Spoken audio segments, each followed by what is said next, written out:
Hi, good day today. Ang trip natin ay Filipino food. we're on the way to Tagaytay to celebrate my dad's birthday, and yung pupuntahan natin is Farmer's Table. First time namin doon. So yung target is late lunch or early dinner, depende kung anong oras makarating yung buong fam-bam. So samahan nyo kami. Andito na kami sa loob, and while waiting for the fam-bam, gusto ko lang ipakita sa inyo yung ambience ng restaurant.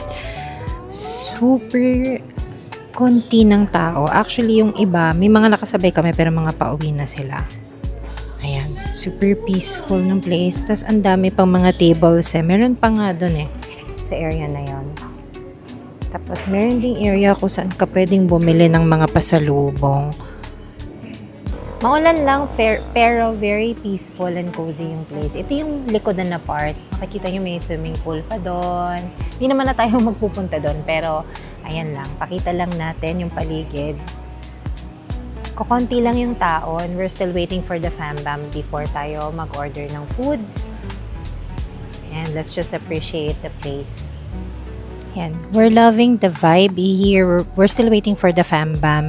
And ayun, I'm not sure if this is the same situation kapag Friday night or weekend, but right now kasi Friday afternoon. Ayun.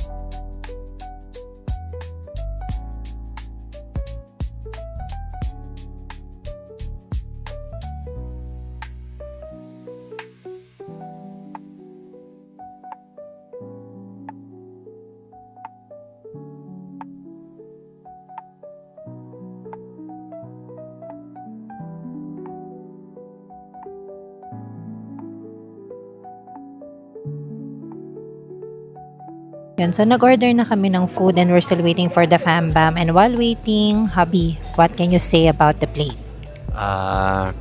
Napaka-cozy. Ang ganda ng ambience. Ang green niya. Oo. So, ayun. So, waiting na lang ako ng food kung okay. Pero kung tatanungin yung place, 10 over 10. It's very pretty. The place is so pretty, very cozy. Tapos, ano sila, wala silang, ano siya, open lang siya, pero malamig. Hindi ako sure kung dahil naulan, pero malamig.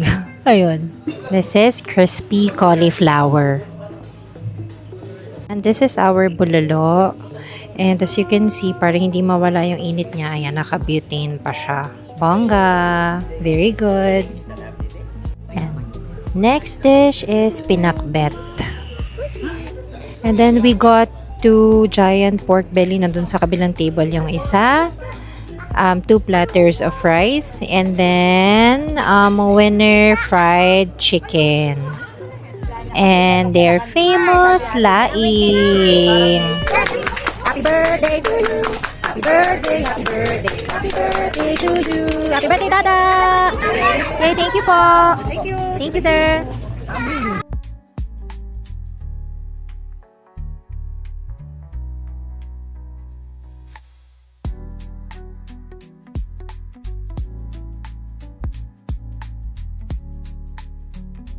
Overall review ko is 9.5, including the venue, the ambience, the food. The food is good. And what's your top 3 favorites dun sa lahat na kinain natin? Sige, top 3 ko is yung cauliflower and broccoli, tapos bulalo, and chicken. Etong nang libre yung hihinga natin ng review. Kasi siya yung nang libre eh. O mami, dahil ko yung nang libre, anong masasabi mo? Anong rating mo dun sa kinain natin? Over 10. Kasama na lahat. Lahat. Sige. Siguro mga 9.8 over 10. Ang taas nun. Anong top 3 mo, mami, sa mga kinain natin? Top 3? Hindi ko naman kasi rin natikman lahat. Pero yung mga natikman ko, masarap naman lahat. Bulalo. Ano pa yung lechong kawali ba yun? Tapos yung isa pa yung broccoli, yung mga fried broccoli. Yun, sarap. Mama, ano masabi mo sa kinain natin? Okay naman. Masarap. Masarap. Tingin mo overall rating? Overall rating is 10 over 10. The food is great. Worth it naman yung pagdayo namin dito. So, ang question is kung babalik pa ba kami dito. Yes, definitely will come back. Ayun. Masarap pagdala dito ng mga bisita. Ayan. Totoo na marami din tayong mga nakita mga foreigners na kumakain. Yes, Well, yeah. So, what are your top 3 favorites dun sa lahat ng mga kinain natin? Yung cauliflower. Yung cauliflower tsaka yung chicken. Top 3, ah. And yung pinakbet. Ayun. As for me, my overall rating, considering the place, the ambience, basta lahat, I would rate this place 9 over 10. The food is good. Alam ko naman na pare-pare sila na sinabi. So, nagustuhan din namin lahat ng pagkain. And then, yung customer service is good. My top 3 favorites. Lahat na natikman ko masarap. Pero yung pinaka-3 paborito ko ay bulalo, laing, and ano pa ba? Nag-iisip ako kasi masarap. At saka yung pork belly nila, love.